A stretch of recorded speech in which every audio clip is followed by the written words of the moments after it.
Houston coming back in concert as a projected image with dancers on the stage. Oh, How they're do you doing that feel more about and that? more, aren't they? Because they've had a it's couple of coming things around where a lot. people have sung duets with people and things. Isn't that a bit It's- creepy, or is that me?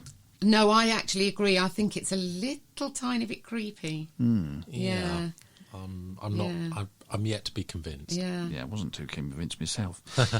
And that comes down, doesn't it, to sort of the fact that, I mean, she's obviously no longer with us. But how are you going to know that? Do you know what I mean? When you think that people get filmed now, and you wouldn't know actually whether they died, and they're just, CGI. But especially if you went to see it, you think, how come she's not coming out to take a bow or anything? And then someone says, well, she's dead. And you think, She's actually died, yeah. I think it's a bit spooky, actually. I've got to be honest. I think it's a bit spooky. Anyway, change the subject slightly. A lyrical challenge. Oh, yes, we have our lyrical challenge, yes. Here we go. So, what show and what song? Go on in. There's an airport. It used to be one of the biggest airports in the world. Okay, we need to know what song it is, what show it is. Yes. Now, also, if you're listening to this podcast and you're part of a drama group and you'd like us to come along and do some interviews with you and your cast and do some chatting about what you're doing, production, etc., then please do get in touch. You can visit our website, which is... It is www.greasepaintandstagelights.com. And our email, .com, yes. And our email is greasepaintandstagelights@gmail.com.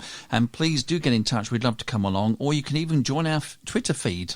Oh, podcast G and SL. And the and is an ampersand. ampersand. Yeah, I'll get my lips around it. That's eventually. a big word, isn't it? It is ampersand. it's a big word for me, I've got to be honest.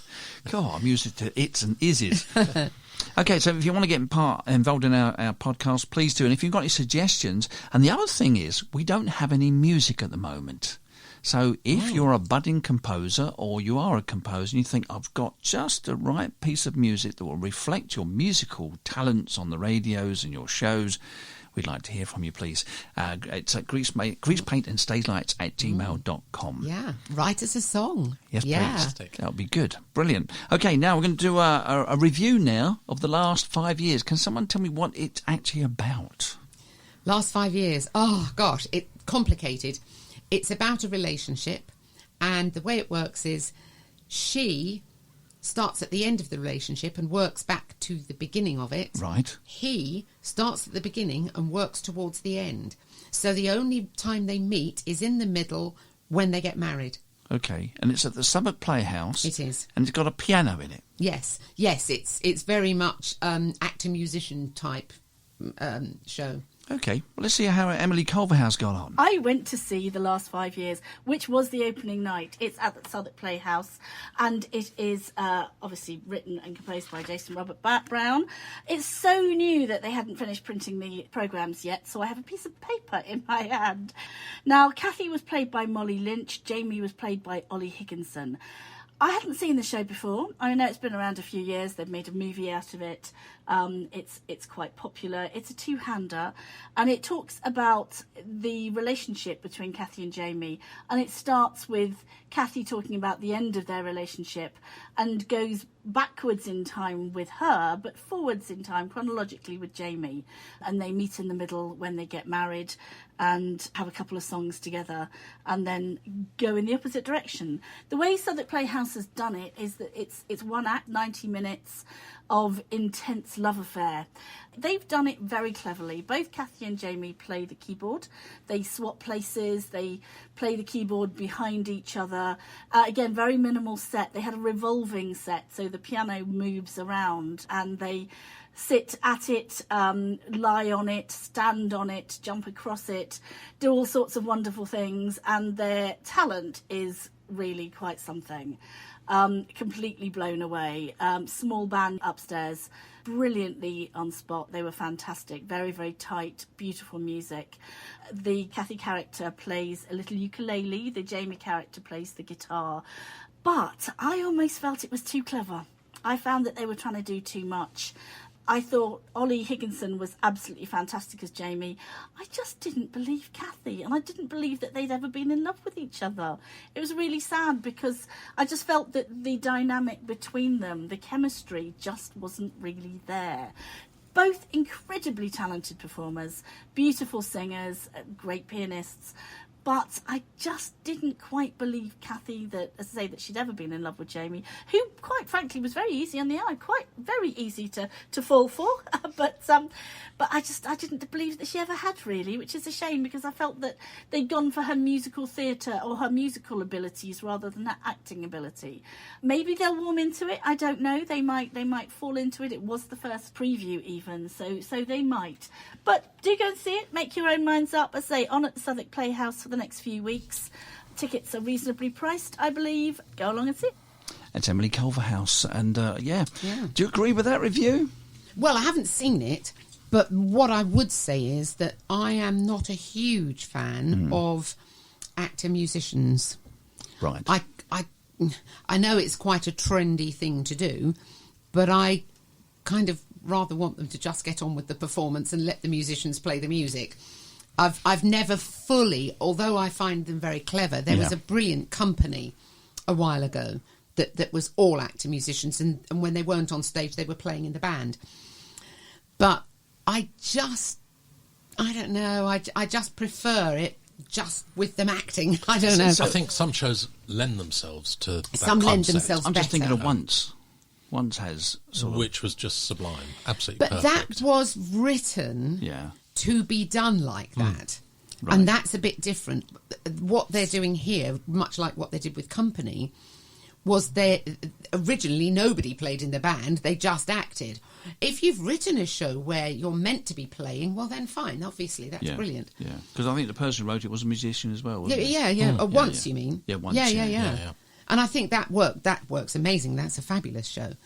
But it's just that when people are suddenly, they rush from being on stage to rushing in and playing the cello or playing the piano or something. It must It's add just- pressure to them, because I mean, Yeah. I think she was talking about they climbed on the piano, they did this with the piano, jumped over the piano. I mean, Kind of makes the piano the star of the show, it doesn't does it? a really, bit? doesn't it? Thank you very much, Emily. That was Emily about the last. Is it the last 5 Last years? 5 The years. last 5 years. And it's at the Southwark Playhouse until when? Do we know? It plays until, when does it play until? March the 28th. Thank you.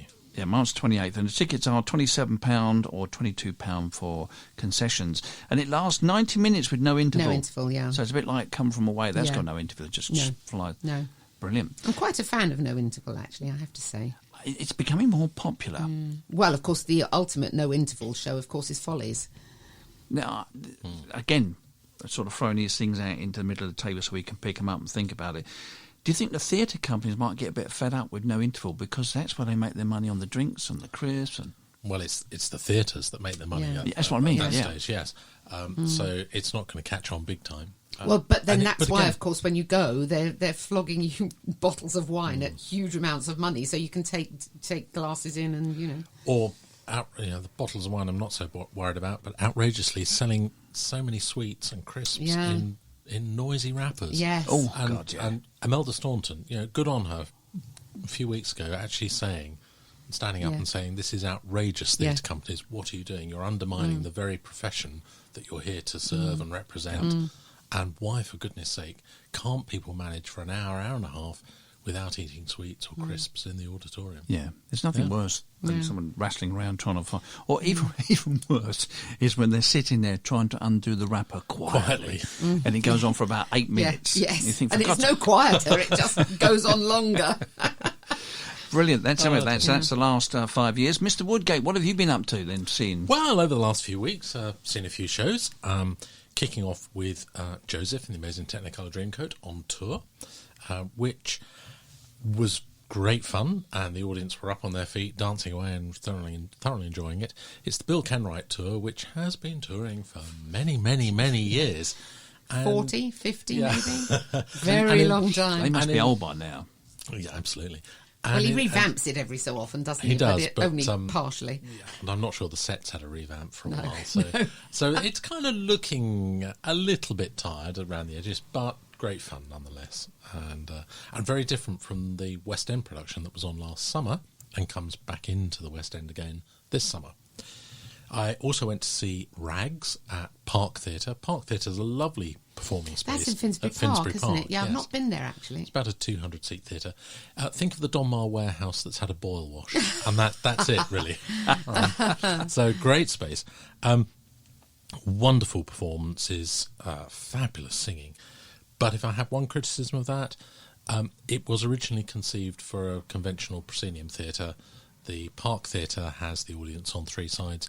The director, I don't think, had paid enough attention to just restaging certain elements to take account of the audience sitting on the side. So if you were on the side, you were... As I was. Oh, right. And I think if you'd sat in the front, you wouldn't have even been aware of that. But sitting on the side, you did feel at times that it was all being played to the front and you were getting the profile all the time.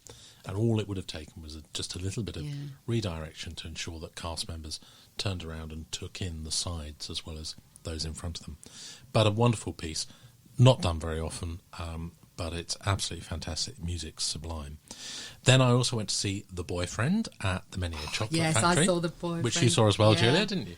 Oh. Which is just, it's charming, it's delightful.